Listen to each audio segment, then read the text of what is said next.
Hello, good Erev Shabbos. Today is Friday, the 19th of June, Erev Shabbos, Parshat Shalach. Parshat Shalach, for the most part, deals with the story of spies who are sent by Moshe to just check out the land of Israel. They come back and they offer their report, and before you know it, 40 years condemned to the desert. But to the end of the parsha, which I would want us to look at for a few brief moments, and that's the story of the Mekoshesh Eitzim, the one who is gathering wood. The Torah describes that there was a man who was gathering wood on Shabbos, and he is found, and ultimately he's put to death for Shabbos desecration. Says the Midrash. Because the Torah begins by saying, "Vayihiyu b'nei Yisrael b'midbar," and the Israelites were in the wilderness.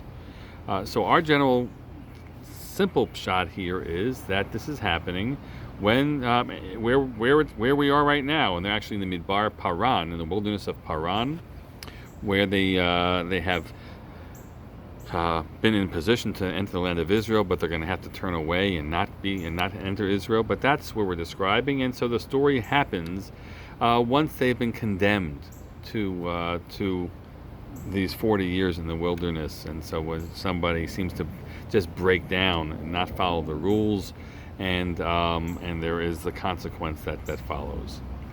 But says the Midrash, reading it differently, and indeed some commentaries also choose to say it's not talking about an event that happened here, but it's an event that happened earlier. Why is it mentioned here? Because the Torah describes just prior to this the penalty for people who transgress biyad ramah in some defiant way, in an attempt to somehow just say, "I don't care about the mitzvot." That's kind of how it's read, and therefore we have this story that happened earlier, but it's mentioned here.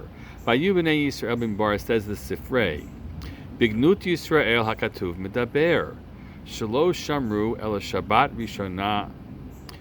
It's here to tell you something terribly disparaging about Israel, the people of Israel, that they only observed one single Shabbos in the wilderness. Ushniya chilalu, and the second Shabbos they transgressed. When would this have been? Wow, it's actually going to take us, not the first Shabbos in the wilderness, but the first time they actually have the rules of Shabbat, either describing what happens at the end of Bishalach, when they're given rules of Shabbat, and then you have a story about some Israelites who went out and tried to gather the man on the Shabbos, or maybe after Matan Torah, but it seems to be even at an earlier point in time. They just couldn't even keep two Shabbatot. Can you imagine that? And so that's this story is indicative and representative of the failure of Bnei Yisrael to observe the Shabbat. And so we do. This is a story then about the importance of Jews keeping Shabbat and not transgressing the rules of Shabbat. It also, though, to some degree, has to do with an appreciation of Shabbat. Because what's the matter? Why you couldn't wait till tomorrow to go out and gather some sticks? What are you going to cook? Maybe the guy was planning on cooking the man that he'd gathered, but you don't need to do any of that. But so they say, what's the matter with you, Yid? You couldn't just wait till tomorrow. But I think it's almost like a person has no sense of the significance of this time. Today is no different than yesterday, is no different than tomorrow. So I'm not keeping the Shabbat in any significant way, and that's where he's lost. He's lost.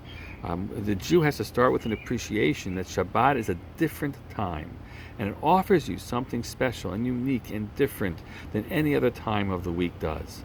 I have to tell you that even as we are all still, for the most part, centered around our homes, and day after day we're spending in our houses, there's still something that is powerful about Shabbos. I shouldn't say the word still. There's something even more powerful about Shabbos.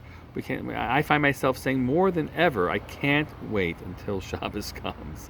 And even though my day is not complicated by activity, it's complicated by other engagements and being in touch with people and preparing classes and other things around that in our home. But still, it's almost like a sense, halavai, I can just have Shabbos already. I want Shabbos, I need Shabbos. And I think I hear that from other people too, but people who are desperate for the experience of Shabbos.